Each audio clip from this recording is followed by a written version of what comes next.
नमस्कार, मी Neha Joshi. Planetary review ते बंधायमध्ये तुमचं पुन्हा एकदा खूप खूप स्वागत आणि नवरात्रीच्या तुम्हाला पुन्हा एकदा खूप खूप शुभेच्छा. नवरात्र स्पेशलमध्ये आपण मोठ्या पडद्यावरती दिसणाऱ्या नारी शक्तीचं सेलिब्रेशन करतो आहोत आणि आज मी पुन्हा नारी शक्तीचं एक वेगळं रूप घेऊन तुमच्या समोर आली आहे. मोठ्या पडद्यावरती दिसणाऱ्या नारीच्या म्हणजे स्त्रीच्या रूपांमधलं सगळ्यात लोभसवाणं रूप म्हणजे आईचं. प्रत्येक नारीमध्ये एक आई ही निश्चितच असते. अर्थातच मोठ्या पडद्यावरती आपण आईची ही अनेक रूप वर्षानुवर्ष बघत आलेलो आहोत. शांत, सोशिक, मुलांसाठी सगळं सहन करणारी, मुलांसाठी अतोनात कष्ट करणारी आई, सिंगल मॉम, वर्किंग मॉम, जुन्या विचारांची आई, मॉडर्न आई, मुलांना जर का कोणी त्रास दिला तर चवताळून उठणारी आई, क्वचित प्रसंगी मुलांनी जर का काही चूक केली तर कठोर होऊन त्यांना शिक्षा करणारी आई, अशी आईची अनेक रूपं आपण आतापर्यंत मोठ्या पडद्यावरती बघितलेली आहेत. पण ह्या सगळ्यामध्ये आईची काही अनोखी रूपं सुद्धा आपल्याला मोठ्या पडद्यावरती बघायला मिळतात. जेव्हा एखाद्या बाईचं मूल खूप लहान असतं त्यावेळेला तिचं आयुष्याच्या केंद्रस्थानी फक्त ते मूलच असतं. त्या मुलाचं सगळं करणं, त्याला वेळेवरती खायला प्यायला घालणं, शी शू, त्याचं डेली रुटीन सगळं वेळेवरती होणं, बस ह्याकडेच तिचं लक्ष असतं. आणि मग तिला ह्या गोष्टी पुढे दुसऱ्या आयुष्यात कुठल्याच गोष्टी महत्वाच्या वाटत नाहीत. आणि अशातच एखाद्या बाईला 2 लहान मुलं एका वेळेला असली तर मग तिची तारेवरची कसरतच असते. लाईक मल्टीटास्किंग ती करत असते. म्हणजे एकाच वेळेला एखाद्या मुलाला भरवणं, त्याच वेळेला दुसऱ्या मुलाला शाळेसाठी तयार करणं, एका मुलाला झोपवणं, त्याच वेळी दुसऱ्या मुलाचा अभ्यास घेणं, असं सगळं ती करत असते. पण खूप आनंदाने करत असते. मग त्यावेळेला तिला घरात पडलेला पसारा, स्वतःचा अवतार कसा आहे या गोष्टींकडे लक्ष नसतं. तिची प्रायोरिटी असते मुलांचं सगळं वेळेवरती करणं, मुलांना व्यवस्थित आणि वेळेवरती खाणं पिणं देणं. आपल्या मुलांना प्रेमाने आणि मायेने भरवणं आणि मुलांना कुशीत घेऊन झोपणं, ह्याच्यामध्ये त्या आईला आणि त्या मुलाला एकमेकांबद्दल जी माया वाटते ती शब्दामध्ये व्यक्त करणं खरं तर खूपच कठीण आहे. आपल्या भारतीय समाजात ह्या सगळ्या गोष्टी अतिशय नॉर्मल आहेत. इनफॅक्ट एखादी आई असं वागली नाही तरच सगळ्यांना नवल वाटेल. पण काही कंट्रीजमध्ये मात्र ह्या गोष्टी नॉर्मल मानल्या जात नाहीत, जसं Norway. Mrs Chatterjee versus Norway ह्या चित्रपटाचा विषय पण नेमका हाच आहे. ऍक्च्युली हा चित्रपट एका सत्य घटनेवरती आधारित आहे. देविका चॅटर्जी ही आपल्या 2 मुलांना, एक शाळेत जाणारा लहान शुभ आणि एक 5 महिन्यांची मुलगी आणि आपला नवरा ह्यांच्याबरोबर ती नॉर्वेमध्ये राहत असते. या 2 मुलांचं सगळं करणं, मुलाला शाळेत पाठवणं, छोट्या मुलीचं सगळं बघणं आणि घरातली सगळी कामं, कुणाचीही मदत नाही. त्यामुळे खरं तर तिची ही सगळी तारेवरची कसरतच चाललेली असते. पण हे सगळं ती खूप आनंदाने करत असते. आणि इतर भारतीय आयांप्रमाणे मुलांना भरवणं, त्यांना कुशीत झोपवणं ह्या सगळ्या गोष्टी पण ती करत असते नॅचरली. पण हे सगळं त्या समाजामध्ये नॉर्मल नसल्यामुळे काही लोक तिच्याबद्दल तक्रार करतात आणि मग नॉर्वेजियन गव्हर्नमेंटचे काही अधिकारी तिच्याकडे रोज येऊन बसतात तिला ऑब्झर्व करण्यासाठी. ऍक्च्युली मुलांना हाताने भरवणं हे त्यांच्यासाठी फोर्स फीड आहे. सो हे नॉर्वेजियन अधिकारी तिला पेरेंट म्हणून अनफिट आहे असं ठरवतात आणि तिची मुलं तिच्याकडनं हिसकावून घेतली जातात आणि गव्हर्नमेंटच्या कस्टडीमध्ये जातात. मग या मुलांना आपल्याकडे परत आणण्यासाठी ती जो प्रचंड मोठा संघर्ष करते तो या मूव्हीमध्ये आपल्याला पुढे दिसतो. राणी मुखर्जींनी याच्यामध्ये देविका चॅटर्जीची भूमिका केलेली आहे. लहान मुलांना सांभाळताना तिची होणारी तारांबळ, मग मुलांपासून ताटातूट झाल्यानंतर एका आईची होणारी तडफड, मुलांना परत मिळवण्यासाठी तिची इकडून तिकडे होणारी धावाधाव, या सगळ्यामध्ये आपल्या नवऱ्याचा किंवा सासरच्या मंडळींचा बिलकुल नसलेला सहभाग, हे बघून होणारं अति दुःख, अधेमध्ये तिचा सुटत चाललेला धीर, हे सगळं तिने खूप छान दाखवलं आहे. आणि शेवटी अर्थातच या संघर्षामध्ये एक आईच जिंकते. अशीच एक आगळी वेगळी आई दिसते आपल्याला श्रीदेवीच्या रूपात मॉम या चित्रपटामध्ये. आर्या एक 16-17 वर्षांची कॉलेजमध्ये जाणारी मुलगी आहे. देविका तिची बायोलॉजीची टीचर आहे आणि तिची सावत्र आई सुद्धा आहे. देविकाची भूमिका श्रीदेवीने केलेली आहे. सो आर्या ऍक्च्युली तिच्या खऱ्या आईला अजूनही विसरू शकत नाही म्हणून ती देविकाला आपली आई मानायला तयार नसते. त्यांच्यामध्ये काही इमोशनल बॉन्डच तयार होत नसतो. इनफॅक्ट आर्या देविकाशी अतिशय तुसडेपणाने अशी वागत असते, पण देविका मात्र तिला पदोपदी समजूनच घेत असते आणि आपली आईची भूमिका अतिशय प्रेमाने चोखपणे पार पाडत असते. कॉलेजमध्ये काही गुंड मवाली मुलं जेव्हा आर्याला त्रास देतात तेव्हा एका टीचरच्या आणि एका आईच्या भूमिकेतून ती त्यांची चांगलीच कान उघडणी पण करते.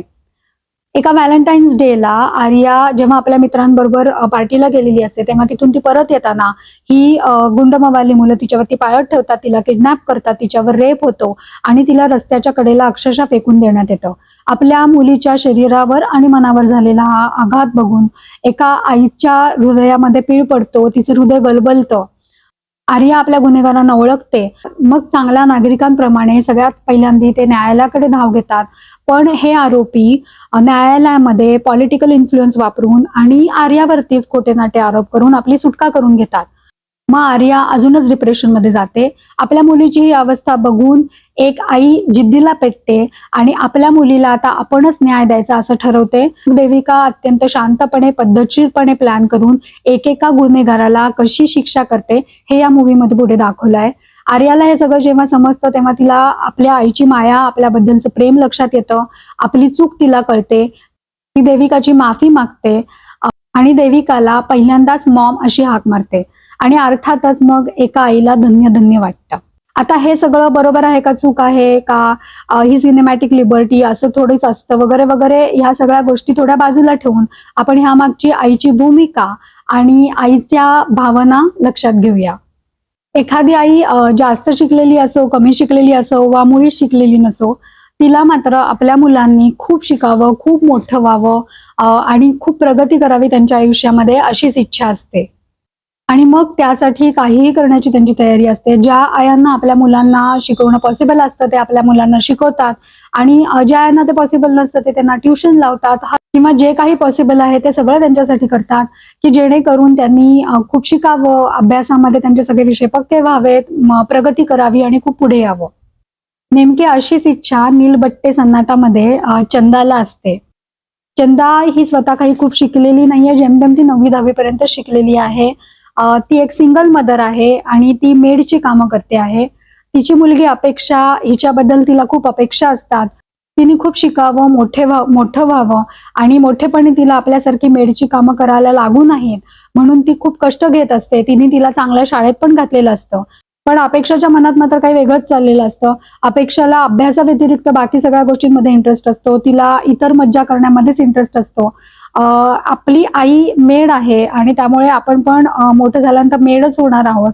त्यामुळे हे सगळं शिकण्याचा काय फायदा आहे, असा काहीसा तिचा समज असतो आणि या समजातूनच ती अभ्यासाकडे पूर्णपणे दुर्लक्ष करत असते. तिचे सगळे विषय कच्चे आहेत, स्पेशली मॅथ्स, आणि तिला एक्स्ट्रा गायडन्सची गरज आहे. हे चंदाला कळत असतं, पण मॅथ्सच्या टीचरची ट्युशन फी ती नक्कीच अफोर्ड करू शकत नसते.